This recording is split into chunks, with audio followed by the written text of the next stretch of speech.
For 1,000 years, Earth paid tribute. Every harvest season, colossal imperial collectors descended from orbit like dark moons, demanding impossible taxes in rare metals, food, technology, and even the brightest human minds. Every refusal brought orbital bombardments that erased cities from history. The Galactic Empire called it civilization. Humanity called it slavery. Generations were born, lived, and died believing the tribute would never end. Children grew up watching their parents bow to alien governors. Historians quietly burned books describing humanity's former freedom because possessing them meant execution. Yet one lesson survived, whispered from parent to child in hidden basements and abandoned subway tunnels. Empires always believe they are eternal, until they meet the people who refuse to surrender. Among those children was Elias Kane, born in the ruins of New Edinburgh after an imperial cruiser destroyed half the continent over a missed shipment of titanium. He watched his father dragged away for refusing to kneel before an imperial tax officer. His mother's final words before soldiers executed her echoed through his life.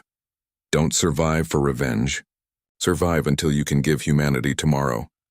Elias disappeared into the underground resistance, where scientists, soldiers, engineers, and ordinary workers spent decades preparing for a day no one believed would ever come. They never fought the Empire openly. They learned from it. Every tribute shipment secretly contained microscopic tracking devices. Every confiscated machine carried hidden software. Every human technician working on Imperial stations quietly copied blueprints and security codes. For centuries, the Empire believed humanity was obedient. In truth, Earth had become the greatest intelligence operation in galactic history. While alien emperors celebrated endless wealth flowing from their conquered world, humanity built invisible networks stretching across thousands of star systems. Secret factories hid beneath oceans, inside hollow mountains and deep under Antarctica, where fleets of warships were assembled one piece at a time. Artificial intelligences designed faster engines. Physicists unlocked gravity manipulation. Farmers developed biological systems capable of feeding entire planets without imperial supplies. Humanity did not spend 1,000 years preparing for another rebellion. It spent 1,000 years preparing to win forever. Then came Tribute Day 1000.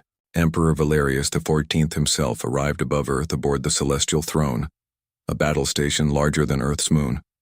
Millions watched the transmission as the Emperor demanded the largest payment in history. Half of Earth's remaining population would become imperial laborers. The silence that followed spread across every colony and every occupied world. Alien governors smiled, expecting another surrender. Instead, one man stepped forward. Wearing no crown, no medals, and no royal armor, Elias Kane walked alone across the landing platform carrying a single metal case. Imperial guards laughed. The Emperor mocked him before billions. "Have humans finally sent an accountant?" Elias smiled calmly. "No, you asked for tribute. I'm here to deliver humanity's final payment." He opened the case. Inside rested a small black sphere no larger than a human heart. Imperial scanners reported no weapons, no radiation, nothing dangerous. The Emperor ordered his guards to seize it. The instant an alien touched the sphere, every Imperial communication satellite in the galaxy went dark. Hidden codes planted over centuries awakened simultaneously. Human software infiltrated military networks. Defense grids recognized Imperial ships as hostile. Prison doors across thousands of occupied planets unlocked. Banking systems erased the Empire's wealth in seconds. Navigation beacons redirected entire fleets into empty space. The Empire hadn't been attacked. It had simply stopped functioning. Then Earth's hidden fleet emerged. Not hundreds of ships, not thousands, millions. Entire mountain ranges opened, revealing battleships. Oceans split apart as carrier fleets rose from beneath the waves. Asteroids throughout the solar system ignited engines that no alien knew existed. Every vessel had been constructed in absolute secrecy using resources the Empire itself had unknowingly delivered through centuries of tribute. The Emperor stared in horror as tactical displays filled with impossible numbers. Humanity possessed the largest fleet ever assembled. "Fire!" he screamed. Nothing happened. Human engineers had rewritten Imperial weapons decades earlier. Cannons refused to target humans.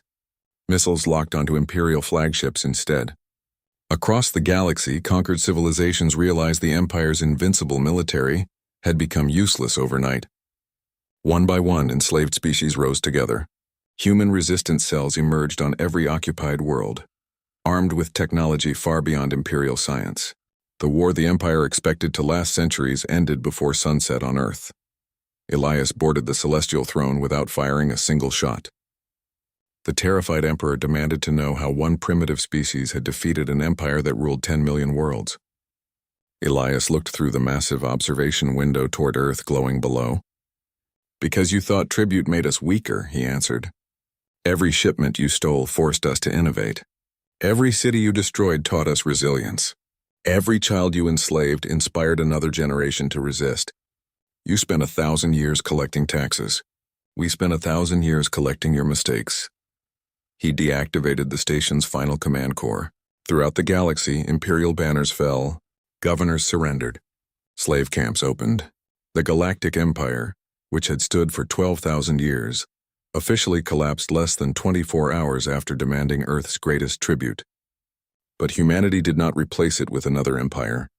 Instead, Elias refused the crown every liberated species offered him. "No civilization," he declared before the first galactic assembly of free worlds, "should ever pay tribute simply because someone stronger demands it. Strength exists to protect freedom, not to sell it." Those words became the foundation of a new galactic charter. Former enemies became allies. Trade replaced conquest. Knowledge replaced fear. And every year thereafter, on the anniversary of Tribute Day, the galaxy celebrated not the fall of an empire, but the rise of a simple truth every child learned in school. Never mistake patience for weakness, because humanity can endure for 1,000 years and end an empire in a single day. The years that followed became known as the First Dawn, a period unlike anything the galaxy had witnessed. For the first time in 12,000 years, star systems awoke without fear of imperial tax fleets darkening their skies. Worlds that had forgotten what freedom felt like raised their own flags instead of the Empire's crimson banner. Cities once built around slave markets transformed into universities, shipyards, and centers of scientific exchange. Yet Elias Kane refused every celebration held in his honor. While statues of him appeared across liberated worlds, he quietly traveled from planet to planet aboard the modest human cruiser Resolute, believing victory was not measured by defeating an enemy, but by ensuring another empire could never rise. His words inspired billions, but not everyone welcomed humanity's new influence. Deep beyond the mapped borders of the former empire, ancient observers had watched the entire conflict in silence. They were known only in forgotten myths as the Sovereigns, an unimaginably old civilization that had existed long before the Galactic Empire was born. While younger races fought over planets and resources, the Sovereigns slept within artificial stars, awakening only when a civilization grew powerful enough to threaten the balance they enforced. To them, the collapse of the Empire was not a triumph of freedom. It was a dangerous disruption. Their ancient sensors detected something no one else noticed. The black sphere Elias had activated during Tribute Day had awakened a forgotten network older than recorded history. It was not human technology at all. Buried beneath Antarctica, hidden beneath miles of ice since before humanity evolved, rested an impossible structure known as the Genesis Vault. For centuries, human scientists believed it was merely another abandoned alien ruin. Only after the Empire fell did its final chamber unlock. Inside waited an artificial intelligence unlike any ever created. It introduced itself with a calm voice that echoed through the chamber. "Designation, Atlas, mission status awaiting humanity." Every scientist froze. Atlas explained that humanity had never been an accident. Millions of years earlier, an unknown civilization had scattered life across countless worlds, searching for one species capable of uniting intelligence with compassion. Thousands of civilizations had failed. Some destroyed themselves. Others became conquerors. Humanity was the first to reject absolute power immediately after obtaining it. That choice, not the victory itself, had activated the vault. Atlas projected a map that extended far beyond the known galaxy. Thousands of neighboring galaxies glowed across the display, but then the lights began disappearing one after another, consumed by an expanding darkness. "The Sovereigns are not your greatest enemy," Atlas said.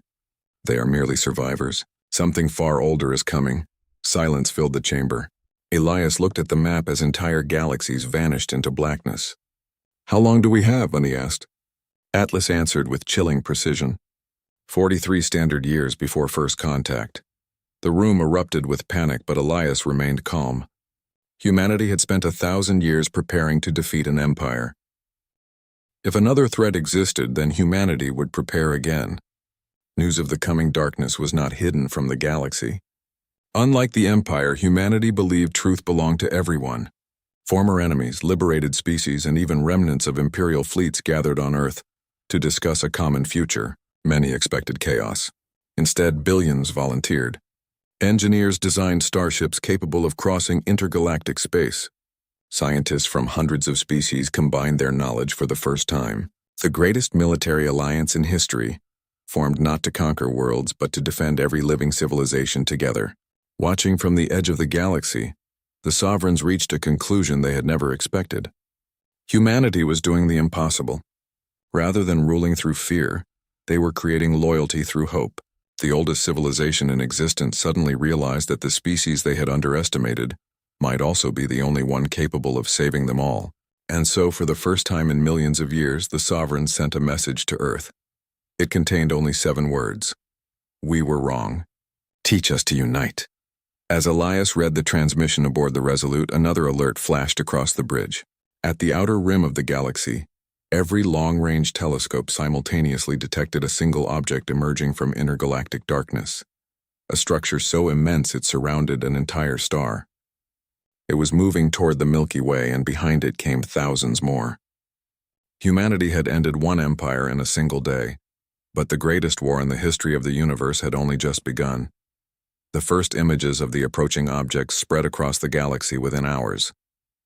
Every observatory, every civilian telescope, every military sensor confirmed the same impossible truth.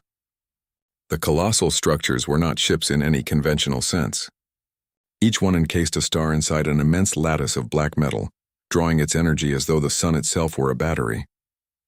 They crossed the void between galaxies at impossible speeds, leaving no warp signatures and no gravitational distortion. It was as if reality itself stepped aside to let them pass. Even Atlas, whose memory stretched back millions of years, remained silent for several minutes before speaking a single sentence that chilled everyone in the command chamber. They have evolved beyond war. They erase civilizations before battles can begin. Panic swept across thousands of worlds, but Earth reacted differently. Humanity had spent a millennium surviving hopeless odds. Fear was familiar. Surrender was not. Elias Kane ordered every liberated world to begin Operation Horizon, the largest cooperative project in recorded history. Former imperial shipyards that once forged instruments of oppression now built rescue vessels and defense platforms. Alien engineers worked beside human mechanics without rank or prejudice. Scientists who had once been forbidden to share knowledge openly exchanged discoveries across species. Children on distant colonies collected raw materials for orbital factories, proudly believing they were helping defend the galaxy. For the first time, billions fought not because they were ordered to, but because they chose to protect one another. Weeks later, the sovereigns arrived in person. Their flagship descended above Earth without weapons raised. It was elegant, crystalline, and ancient beyond comprehension. The delegation that emerged looked almost ordinary, tall, silver-eyed beings wearing simple robes instead of armor. Their leader, High Custodian Seraphis, stepped onto the landing platform and bowed deeply before Elias. Every camera in the galaxy captured the moment. A civilization that had never bowed to anyone had lowered its head to a human. We judged strength by longevity, Seraphis admitted. You judged strength by sacrifice. We have existed for 8 million years, yet we never learned what your species discovered in a single millennium. Elias extended his hand instead of accepting the bow. Then stand with us, he said. No one kneels anymore. That handshake became one of the most famous images in galactic history. Days later, Atlas completed the translation of an ancient archive hidden inside the Genesis vault. It revealed the identity of the approaching enemy. They were called the Null Dominion, not conquerors, not explorers, but cosmic recyclers. They believed intelligence inevitably created suffering. Whenever a galaxy reached a certain level of technological advancement, they extinguished every civilization within it and seeded new primitive life to begin the cycle again. They had repeated this process for billions of years. Entire galaxies had risen, flourished, and vanished without leaving a trace. The Milky Way was next. A council of every free civilization gathered beneath the restored skies of Earth.